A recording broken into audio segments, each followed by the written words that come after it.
Hey everybody, welcome to the Seventh Rule of Sirach Lofton. Hello, hello. And of course, Melissa Longo.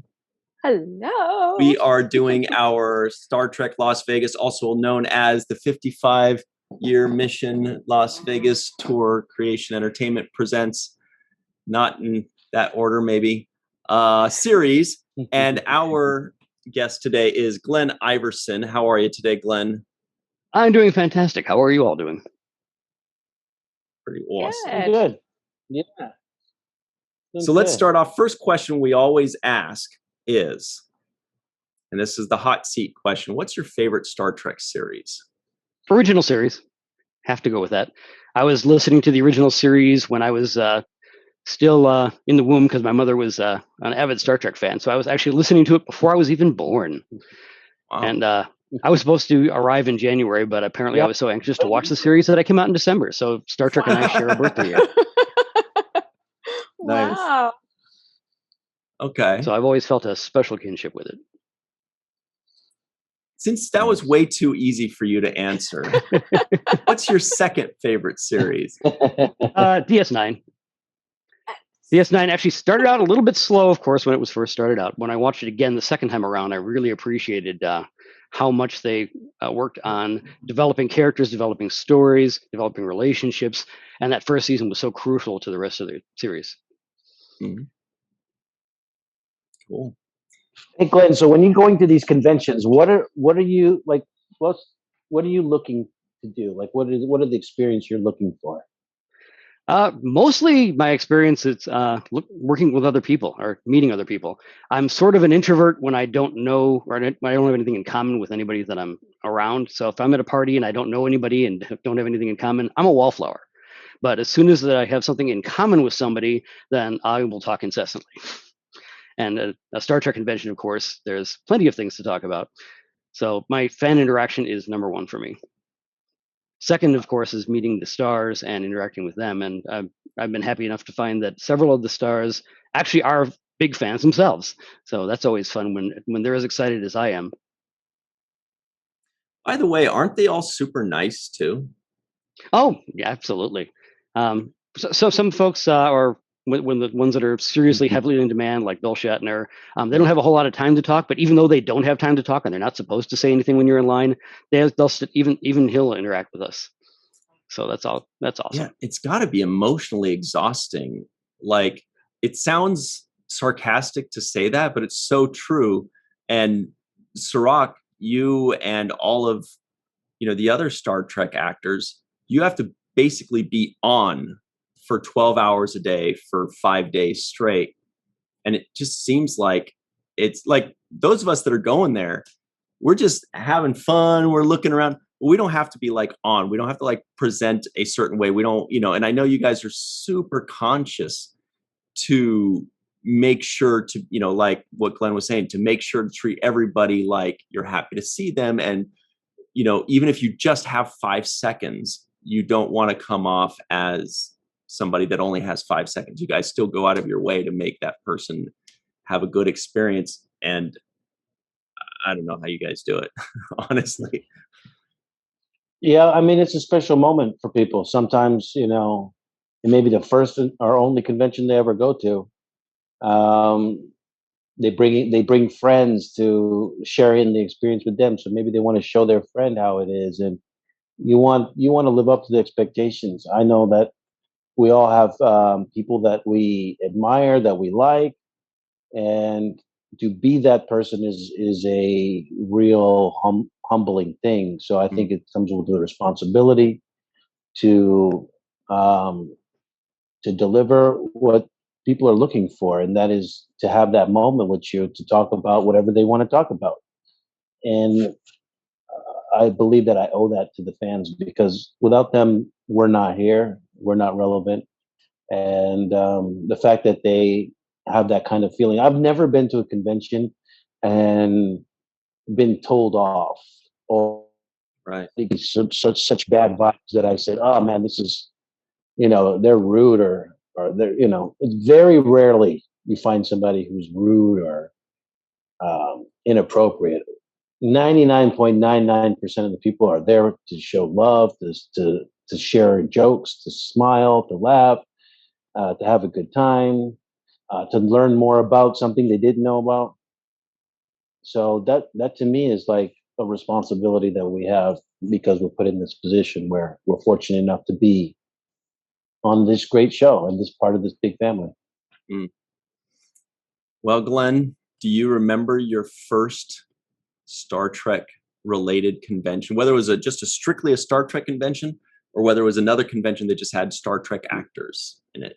I do. It was way back in the 80s when they weren't so organized, and you'd have a vendor's room that had tables that were spread out across an entire convention area, and you'd have about 4 or 5 guest stars, and everybody would congregate against or around them because you only had those 4 or 5 people, and the rest of it was normally a whole bunch of technical people that were sharing their knowledge about the series and about actual electronics, that sort of thing. Yeah. And very first convention I went to, I got to meet Jimmy Doohan, and he was extremely generous with his time, spending lots of time with his fans. Talked about how he used different accents when he was doing different rehearsals, even when he was rehearsing for Star Trek. And he went through the whole idea of what would have happened if Scotty had been Russian or Chinese or everything else before they settled on Scottish. And it was wonderful. He got to use a lot of those when he was doing the animated series too. He got to do all these different kinds of voices. What year was that? When you said the first convention you got to meet Jimmy Doohan? I believe it was in the mid '80s. Don't have an exact year. Wow, so you've been going to conventions for a while. Actually, it's been kind of off and on. 80s and 90s, I went to a few, but I didn't actually start going regularly, like every year, until STLV went over to the Rio a few years ago. That was your first STLV? Was just a few years ago? Back in, let me look at the badge. It's right over there. 2015. Okay. Oh. All right. I gotta know about this because this is kind of like usually the most interesting thing about people going to Star Trek Las Vegas. What was it? How did it hit you? You know, was it like a slow burn or was it like an immediate punch in the face? Like, oh my God, this is the coolest thing ever. I don't know where I've been all of my life, but I'm coming back next year. Oh, absolutely. It was much, much bigger than anything I'd ever experienced in the 80s and 90s before real life happened and I got a full-time job and started working and didn't get time to go to conventions. The scope of this one versus the tiny ones that I've been to was just immense. It took me literally all 3 days of the convention, because it was only 3 days back then, to take it all in. I was completely overwhelmed. And you were just like, decided immediately, I'm coming back next year. Oh, that within the first 5 seconds. Wow. Great. Absolutely. And I love the way they have things set up there with the different meeting rooms where you can go into different areas of specialty, and you have guest not only just the people who are in front of the screen, but the people behind the screen, producers, creators, and they give some wonderful insights. So I love going to all of those panels. And I also like the way they have a lot of the actors and other creatives in the vendor room, so you can go from table to table and meet them. So it's extremely well organized. Oh, go ahead. No, I have a question for you, because we recently posed this question to the Seventh Rule family, and the question was that, you know, if your house was burning down and you can only grab one Star Trek item, what would it be? And so now the question I'm going to pose to you: what item would you grab if you can only grab one thing that you've collected over the years? Oh my God, that's almost impossible. Because I have so many collectibles. I have badges. I have probably my book of signed autographs. That'd probably be the first thing that I grab. Who's in there? Bill Shatner. Most of the original series cast, except for Leonard Nimoy and James Doohan. James Doohan, I had his autograph on a piece of paper, which unfortunately has been lost to time in a move. But I do have a photograph of it, so that's okay. But that would probably be the first thing. So I have a lot of the original series folks. I have a lot of the DS9 folks. Of course, my favorite character on DS9 was Garrick. So I had to grab Andrew Robinson's. Just a simple Taylor. Just a simple Taylor, yes. Wow. And actually, I've been trying to meet you, Sirach, at the convention, but you always seem to be in the background talking to somebody, or you're doing something with somebody else. And I feel it'd be rude to just go up to you and say, "Hey, would you talk to me?" That sort of thing. So hey, nice to meet you finally. All you had to do was say, "I'm Alan Iverson's brother," and I would have said, "Oh, Glenn Iverson." Oh, there you go. No, you Very can nice. always feel free to come up and talk with me. I usually make rounds. I mean, we have so many friends there. I got, Dominique and Connor and Anthony Montgomery and uh, Garrett is there. I mean, there's all these people that you kind of have to go and make your rounds. And then Armin and everybody from my show. So, I mean, there's just so many people that you end up kind of making your little moves, and sometimes they're just right across, so you just feel like you can go sit at their table for a little bit. So yeah, sometimes I'm always kind of wandering around saying hi to everybody because there's so many people I want to say hi to. Eugene Roddenberry has his booth set up there all the time with the Roddenberry station, and I'm always trying to pass by there to say hi to him, and Lightspeed and Fine Arts. So there's so many little sections to go say hi to, and it's always fun to see the guys again. Sirach, that just real quick, that makes me think, were you ever put at a table where you just felt like you were in exile? Where you're like, yeah, what am I? I'm like, but between like the stamp collectors union and drapes or something, and you're like, and on the other side of the room, there's like Anthony and Garrett and and Connor and Nikki, and everybody's having fun, and you're like, what's going? Yeah, it's happened before. I remember that happened to me at El Paso. They put me by the men's room, and I was just like, what? This is the awkwardest place to put a table. Why am I way over here and everybody's in the other pavilion? That wasn't a great convention. But so that's why I find myself. But you know what? I'm kind of like that in general. It may be a problem, maybe not. I don't know. But even when we were filming, I wasn't like stand by on the set. Like I would roam around Paramount and find my place, on Voyager's set or Next Generation set, eating chicken Lisa wings knows, and stuff. So you never know where I was. I mean, I kind of, I'm not a sit in one place, sit still kind of guy. I kind of have to mosey around a little bit just to feel myself.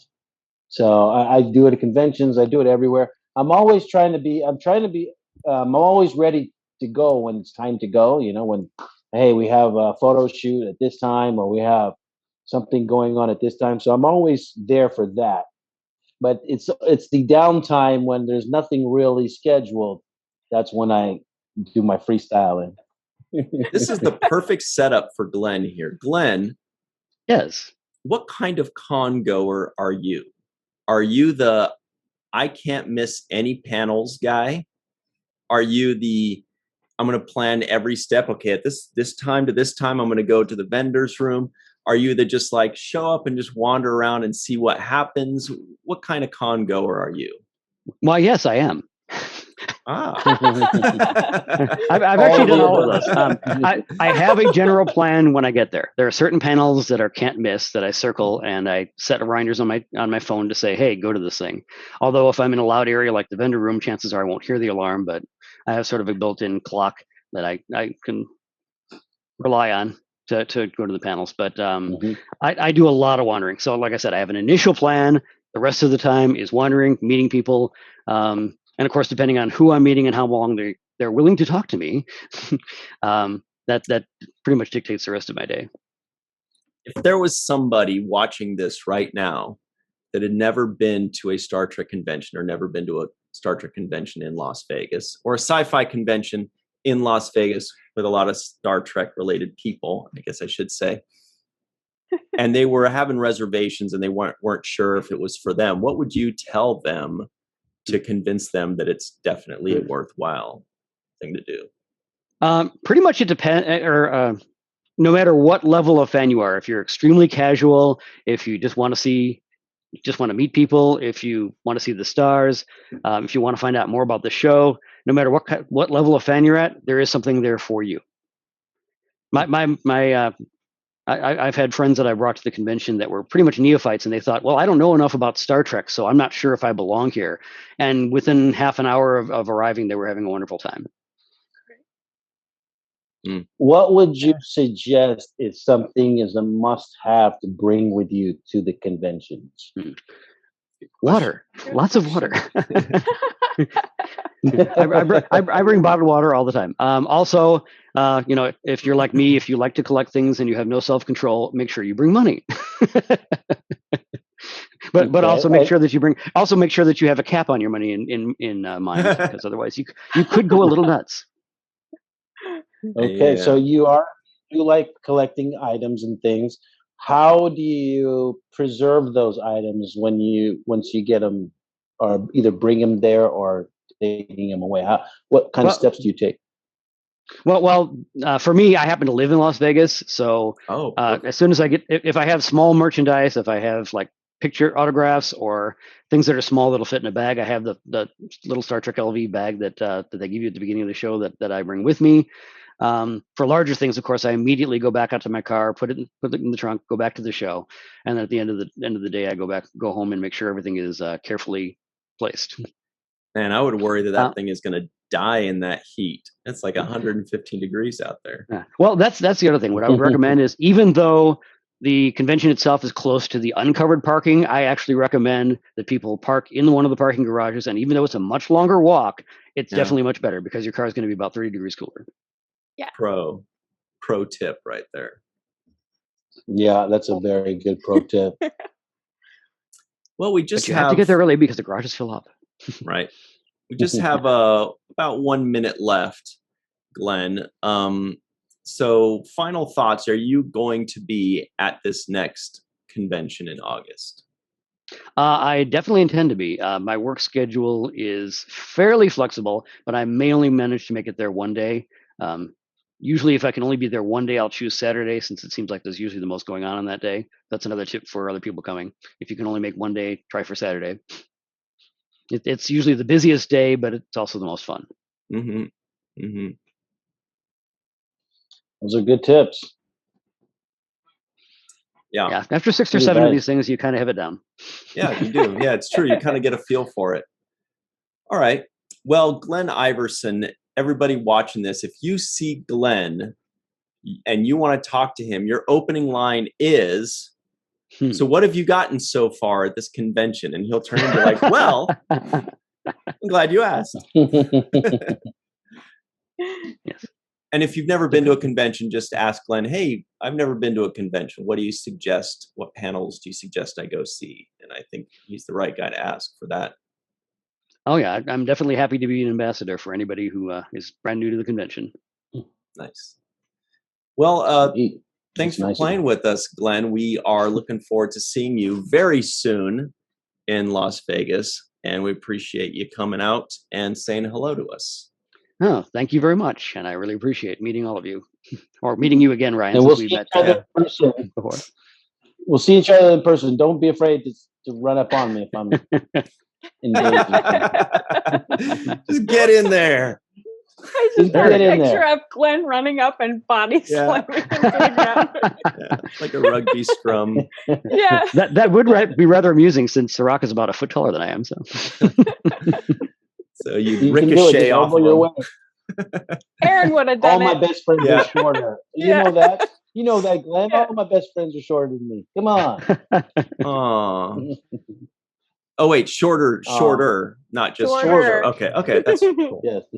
All right. Shorter. Anyway, we got to run, but thank you so much, Glenn. Everybody at home, we hope to see you out there, or at least online somewhere in cyberspace, and we'll see you next time on The Seventh Rule.